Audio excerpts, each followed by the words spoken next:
नेदरल्यान्ड र नेपाल बीचको यो सुपर ओभर बवाल हुनेवाला छ। 18 रनको टार्गेट नेपालले चेज गर्दैछन्, मलाई लाग्छ सक्छन् होला। रोहित पौडेल अगाडि छन् है, स्ट्राइकमा रोहित पौडेल र फर्स्ट बल यस फ्ल्याप 6 हानेका छन्। फ्ल्याप 6 ओ माई गड गुडा टेकेर दिएका छन् रोहित पौडेलले। नेदरल्यान्ड्सको बलरलाई झापड हानेका छन्। 6 मा कन्भर्ट भएको छ यो बल, फर्स्ट बल 6 गएको छ। Wow amazing shot on off side हैन, अफ साइडको लङ अफमा 6 हानेका छन् हैन।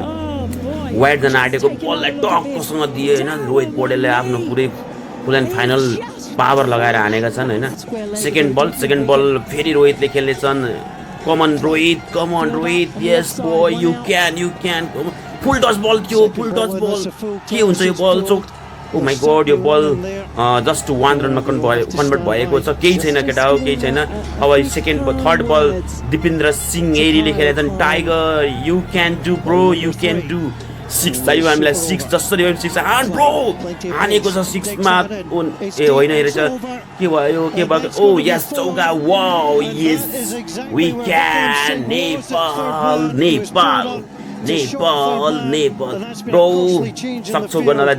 टाइगर आज रोर गर्ने हो, आज दिने हो। यस जङ्गलको राजा शेर होइन टाइगर हुनुपर्छ। अब यो 6 यो चौका हेर्न सक्छौ कसरी हानेका थिए होइन। राम्ररी जज त भएको थिएन तर पनि जसरी हेर्ने चौका चाहिँ आयो। अनि यो चौथो बल पनि दिपेन्द्र सिंह एरीले खेल्नेछन्। अवश्य पनि 6 वा चौका हान्नुपर्ने अवस्था हुन्छ यहाँ। हान्छन् ब्रो ओ नो टाइगर के गरेको यार, किन डट खेलेको यार, किन निराश गर्दैछौ तिमीले।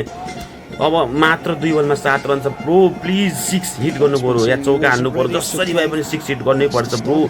यस ब्रो यस टाइगर ओ नो यार, यो पनि बल डट भयो यार, के गरेको डिपेन्द्र यार। टाइगर भनेर चिनिने मान्छे होइन तिमी, हान न यार ब्रो।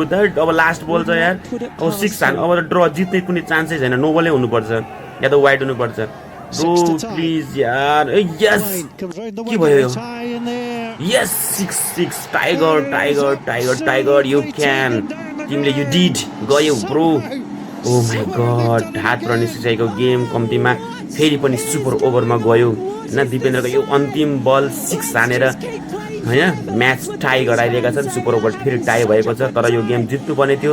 दिपेन्द्रले जुन 2टा डट खाए त्यो डटले हामीलाई तलतिर झाड्यो, मात लगायो, नभए यो अवश्य पनि यो गेम जित्ने थियो। आज हामी सेलिब्रेसन अहिले टक्कसँग गर्ने पाउने थियौँ तर ठिक छ केही छैन। कम्तीमा नभएको मामा भन्दा कानो मामा ठिक भने जस्तो कम्तीमा म्याच ड्र भयो। फेरि पनि अर्को नेक्स्ट सुपर ओभर हुन्छ। यस नेपाल।